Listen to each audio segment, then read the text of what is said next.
Argentina llegó al bicentenario, luego de un proceso de recuperación económica y social, que demandó esfuerzo, fe y la voluntad inquebrantable de los argentinos para resurgir después de cada crisis política y de sus nefastas consecuencias. La obstinación por frenar el acceso de las mayorías populares al poder degradó la vida nacional al punto de instalar la cultura del fraude, llevando a la Argentina a vivir inmersa en lo que el periodista José Luis Torres denominó como la década infame. Pero en ese país en el que a los obreros todavía no se les permitía gobernar, lentamente se va gestando una transformación definitiva de las relaciones entre pueblo y gobierno.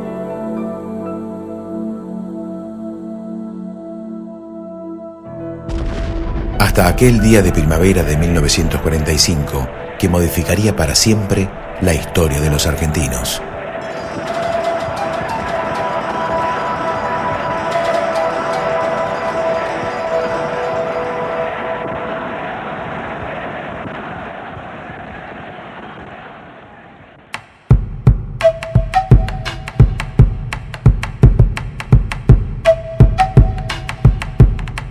El peronismo instaló un nuevo estándar en la política estatal. Comenzó con la nacionalización del sistema bancario y se lanzó oficialmente ante el Congreso Nacional en el mes de octubre de 1946, con la presentación del primer plan quinquenal.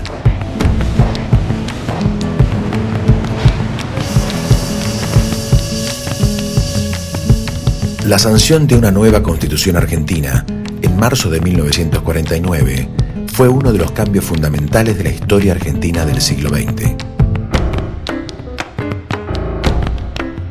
La Carta Magna encomendaba al Estado la defensa del patrimonio económico y cultural de la nación y establecía la función social para la propiedad privada, la igualdad entre mujeres y hombres a todos los efectos, y los derechos del trabajador que habían sido declarados por Juan Domingo Perón un año antes de la Declaración Universal de los Derechos Humanos.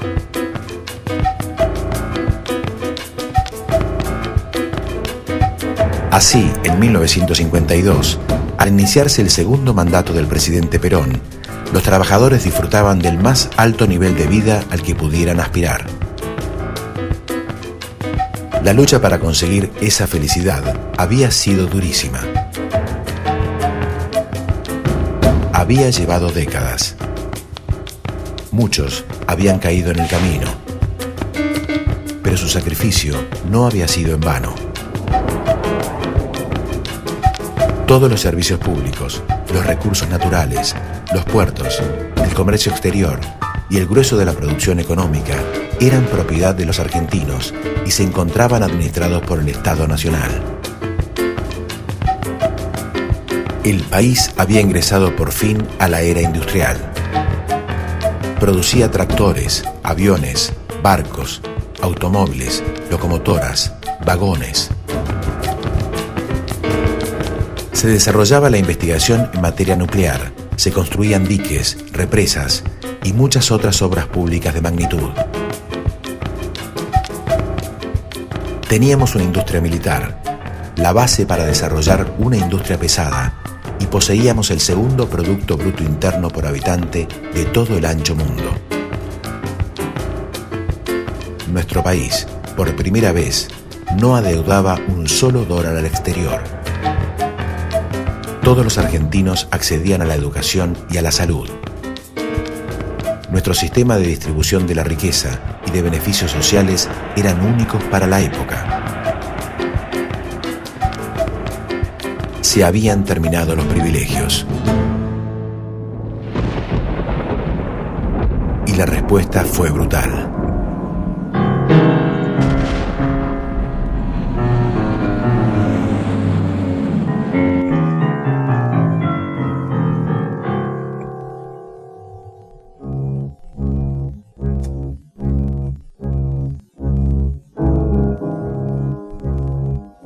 Durante 4 décadas, todas las conquistas logradas por el pueblo argentino en materia política, económica y social fueron eliminadas utilizando todas las formas posibles de persuasión.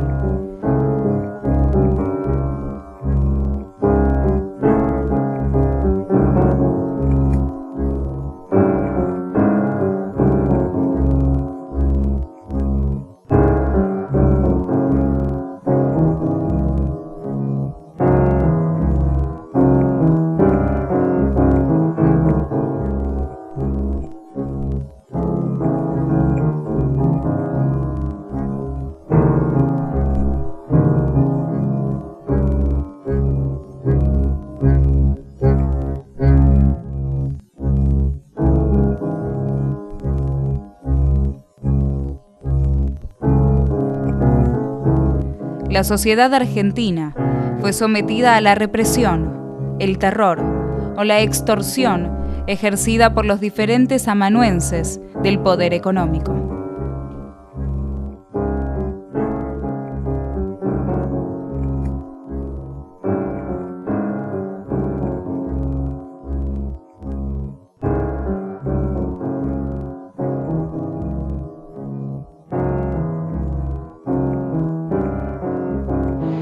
En 1997 surge la Alianza por el Trabajo, la Justicia y la Educación, unión entre el FREPASO, surgido principalmente de un desprendimiento crítico del peronismo, y la Unión Cívica Radical, que intenta recuperar protagonismo tras una década de hegemonía electoral justicialista. La creación de un nuevo Estado que cumpla los roles que hoy no se vienen cumpliendo. La Alianza rápidamente se lanza a la interna para elegir el candidato a presidente para las elecciones de 1999. Voy a ser el empleador de cada argentino que quiera trabajar. Voy a ser el maestro de cada niño que va a ser educado. El peso del aparato radical consagra a Fernando de la Rúa, un radical conservador con imagen de austero administrador, como candidato a presidente por la Alianza, frente a Graciela Fernández Mejídez, candidata del FREPASO en las internas abiertas.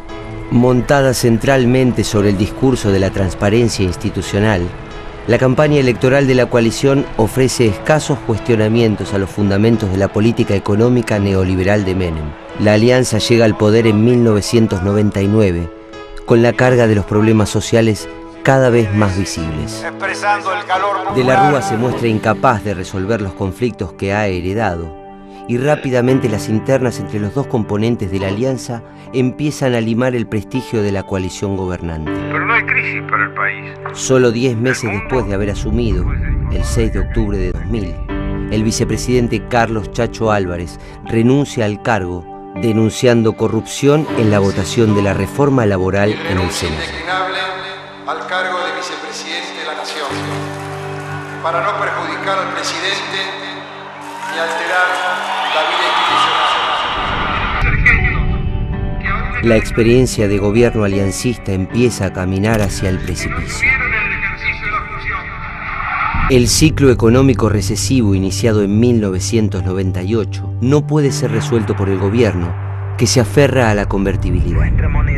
El recrudecimiento general de la crisis y el fugaz nombramiento como ministro de Economía de Ricardo López Murphy, eyectado tras las resistencias internas a sus recetas de ajuste extremo, generan las condiciones para que Domingo Cavallo regrese al Ministerio de Economía en marzo de 2001. Yo, Domingo Felipe Cavallo, juráis por Dios, por la patria y estos santos evangelios, desempeñar con lealtad y patriotismo el cargo de ministro de Economía para el que habéis sido nombrado, cumpliendo y haciendo cumplir en cuanto de vos dependa la Constitución de la Nación Argentina. Sí, juro. Cavallo propone superar la crisis y comenzar una etapa de crecimiento. Pero sus planes de competitividad, el megacanje y el déficit cero resultan inadecuados para evitar la debacle. El sector público no tiene más crédito, pero eso va a terminar siendo bueno. Todo aquel gasto que se considere improductivo, que se considere que no tiene un sentido concreto, que no ayuda al desarrollo de la economía general del país. Por otra parte, la crisis consolida el desprestigio de la clase política que se había iniciado durante la década menemista. En las elecciones del 14 de octubre de 2001, los votos negativos y la abstención trepan al 42%. Este descrédito social, sumado al ciclo ascendente de protestas, anuncia un panorama difícil para el gobierno. En ese contexto, llegamos a diciembre de 2001. Ese mes comienza con una serie de medidas restrictivas para la extracción de dinero en efectivo, que puso en cuestión el derecho a la propiedad, al impedir a los depositantes retirar su moneda local o extranjera de los bancos. A una política social que atienda las urgencias. 150 pesos que además puede retirar en efectivo cada semana, es decir, en billetes y monedas. De paso, quiero decirles que hemos estudiado cuál es el retiro máximo del 97,5% de los titulares de cajas de ahorro y no supera los 250 pesos. El humor social se fue caldeando hasta que una ola de saqueos en la provincia de Buenos Aires motiva que el 19 de diciembre el presidente de la Rúa declare el estado de sitio. Han ocurrido en el país hechos de violencia que ponen en peligro personas y bienes y crean un cuadro de conmoción interior. Quiero informarles que ante eso he decretado el estado de sitio en todo el territorio nacional. La medida, lejos de calmar el clima, provoca masivas y espontáneas protestas que continúan el día 20. Tras una jornada de enfrentamientos y brutal represión policial que deja más de 30 muertos y cientos de detenidos, la historia política argentina construye una nueva imagen que pasará a la historia. El presidente renuncia y se retira en helicóptero de una casa rosada envuelta en el humo de los gases que reprimen las protestas.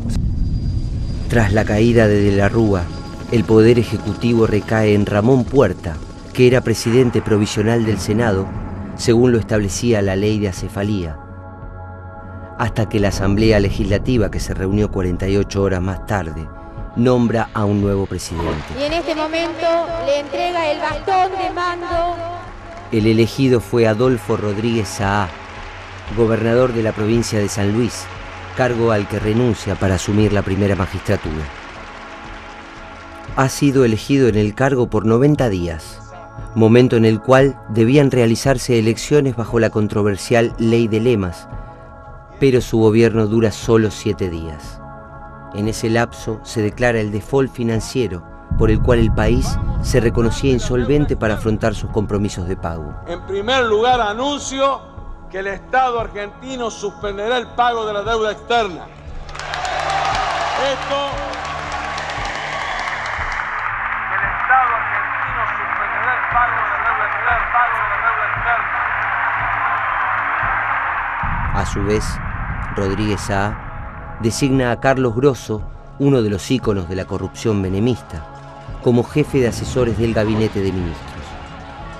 La indignación popular por este nombramiento, el clima de protesta social creciente y sobre todo la falta de apoyo de los mismos que días antes lo habían nombrado, determinan su prematura renuncia. El pueblo argentino hizo un gran esfuerzo.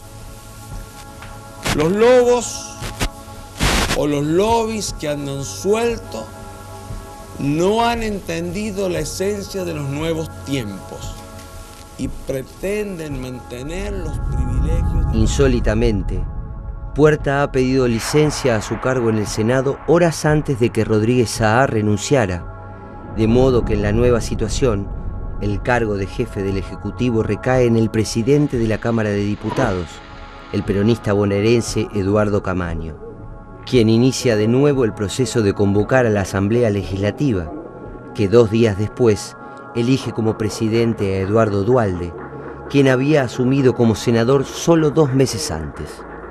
Le vamos a dejar al próximo presidente una Argentina caminando.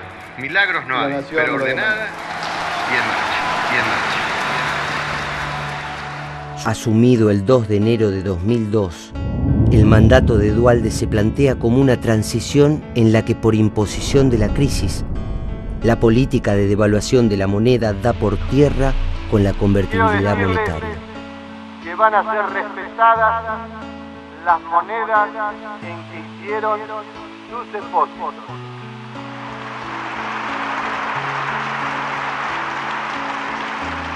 Es decir, el que depositó dólares recibirá dólares.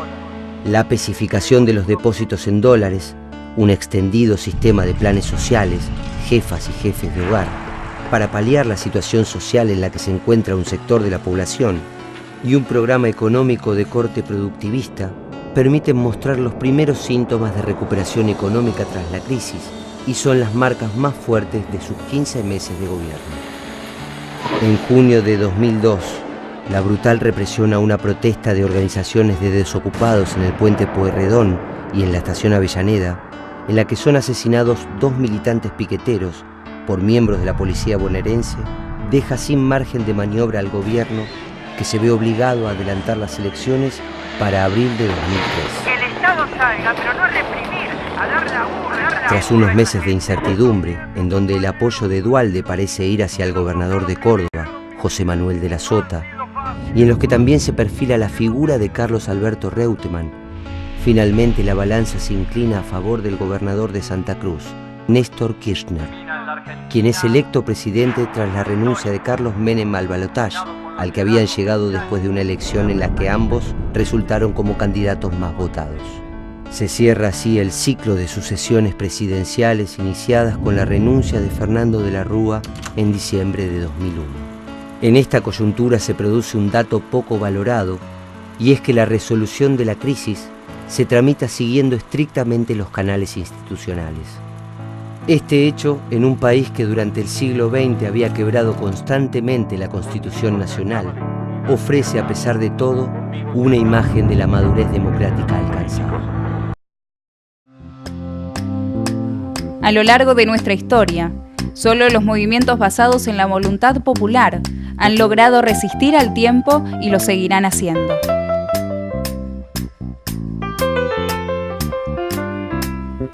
Poniendo cada día su grano de arena para aportar al crecimiento de la nación y la consolidación de un futuro mejor para el hombre argentino.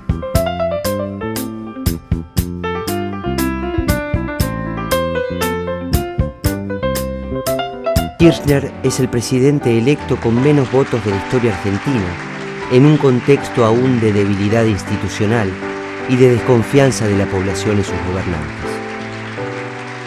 Kirchner lo expresa de un modo adecuado al reconocer que llegó al gobierno con menos cantidad de votos que el número de desocupados.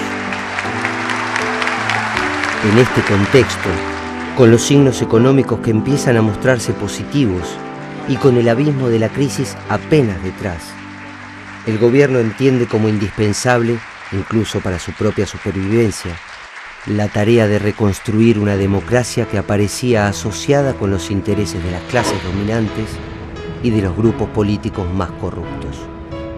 Néstor Kirchner lee una agenda de problemas que formuló la crisis de 2001 y emprende la tarea de recuperar la confianza de vastos sectores de la sociedad argentina. En la década de los 90, la exigencia sumó la necesidad de la obtención... En el plano sindical, la unificación de la CGT permite que lentamente la clase obrera inicie la recuperación de su lugar. Diversas medidas de gobierno destinadas a fortalecer el mercado interno señalan un cambio estructural en el modelo productivo, colocando la recuperación del trabajo en el centro de la política de Estado. El Congreso anula las leyes de punto final y obediencia debida, que desde 1986 impedía el juzgamiento de crímenes de lesa humanidad. Se realiza en Mar del Plata la cuarta cumbre de las Américas, en rechazo al ALCA. El presidente Kirchner lidera la oposición de los países latinoamericanos al intento de Estados Unidos para hacer de América una zona de libre comercio. El presidente anuncia la cancelación de la totalidad de la deuda argentina con el Fondo Monetario Internacional. Las reservas internacionales del Tesoro Público ascienden a 27.000 millones de dólares. Cristina Kirchner triunfa en las elecciones presidenciales. El gobierno de Cristina plantea la profundización del modelo. Su objetivo es que no queden excluidos en el país. Se crea el Ministerio de Ciencia, Tecnología e Innovación Productiva. El ministro de Economía anuncia un nuevo sistema de retenciones móviles a las exportaciones de 4 productos y sus derivados. La medida tenía como objetivo atenuar las oscilaciones bruscas de los precios internacionales, combatir la llamada sojización del campo argentino y preservar los precios de los alimentos en el mercado interno. Pocos días después, la resolución es rechazada de plano por las 4 organizaciones que reúnen al sector empleador de la producción agroganadera en la Argentina. El conflicto expone 2 modelos de país, uno integrado e industrializado, El otro, basado en un modelo agroexportador, dependiente del precio internacional de los alimentos básicos. En junio, el Ejecutivo envía al Congreso un proyecto de ley para que el Poder Legislativo resuelva. La Cámara de Senadores, en una votación desempatada por el vicepresidente Julio Cobos, quien vota en contra del gobierno al que representa, rechaza el proyecto.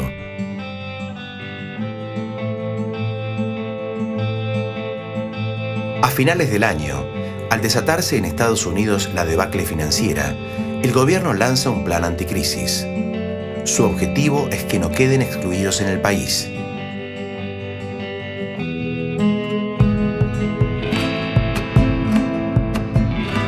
El programa de recuperación productiva permite mantener el empleo a 150.000 trabajadores.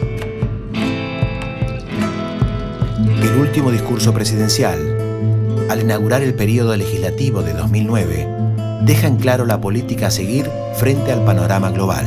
¿Cómo nos encuentra a los argentinos esta crisis? Nos encuentra en el 6º año de crecimiento consecutivo. Nos encuentra además con un sistema financiero que ha duplicado su capital en los últimos 5 años. Debatimos récord en materia de exportación, el más alto nivel de exportaciones y el superávit comercial más importante de la Argentina en toda su historia. Cada vez que dejamos de lado a la producción, al trabajo, a la generación fundamentalmente de riqueza a través del esfuerzo, es donde caímos en la fantasía de que pensábamos que podíamos vivir sin trabajar o siendo solamente un país de servicios.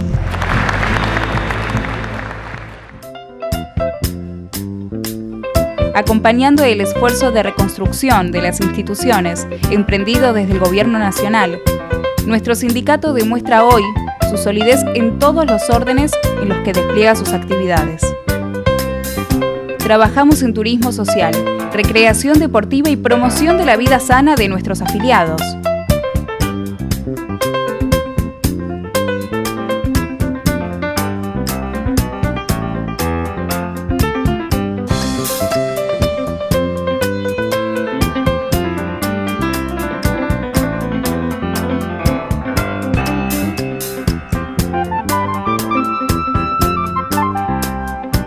Trabajamos para cuidar la salud, donde y cuando los nuestros lo necesitan.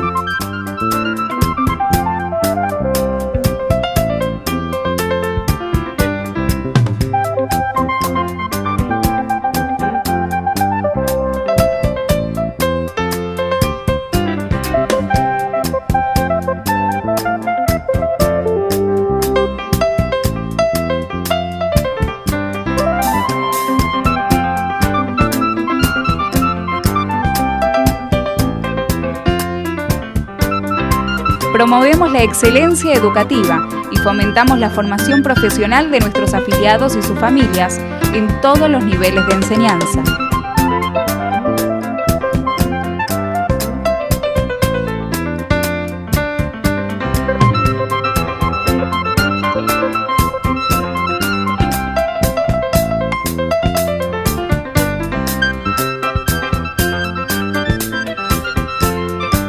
Sin descuidar la tarea cultural que nuestro ideal exige, fomentando la participación activa del sindicato en apoyo de proyectos y emprendimientos en todas las áreas artísticas.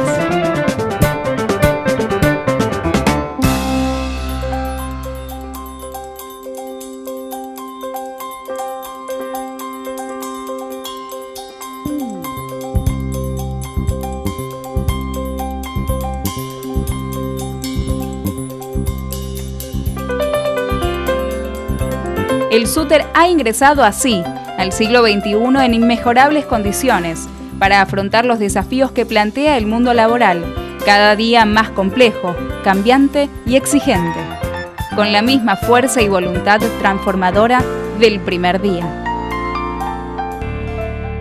Un convenio colectivo de trabajo, compañeras y compañeros, se consigue en paritarias mirados por un Estado que nos tutela. En esas paritarias uno puede conseguir mayores o mejores cosas, seguramente siempre están los intereses de las partes. Pero que un Estado habilite la posibilidad que el trabajo y el capital se junten en una mesa a dialogar con seriedad, con responsabilidad, no se da en cualquier país del mundo, no se da en muchos lugares del mundo, no se daba en la Argentina de hace pocos años atrás. Nosotros formamos no solamente de una clase de trabajadores o formamos simplemente del Partido de los Trabajadores. Nos sentimos parte de un proyecto de nación, nos sentimos parte de un proyecto de país. Este proyecto de país no lo defiende solamente una presidenta o no lo defiende solamente un ministro.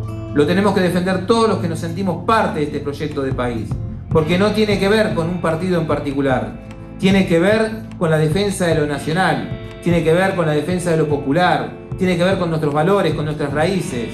Cuando muchos nos dicen, no, ustedes simplemente representan al sindicato y se tienen que preocupar por el salario de sus trabajadores, nosotros decimos, sí, esa es una tarea fundamental, pero también nos tenemos que preocupar por el transporte, por las obras públicas, nos tenemos que preocupar por todo lo que hace el país y lo que tiene que ver con las empresas, porque de última, el que lo termina pagando, para bien o para mal, son los trabajadores de su bolsillo.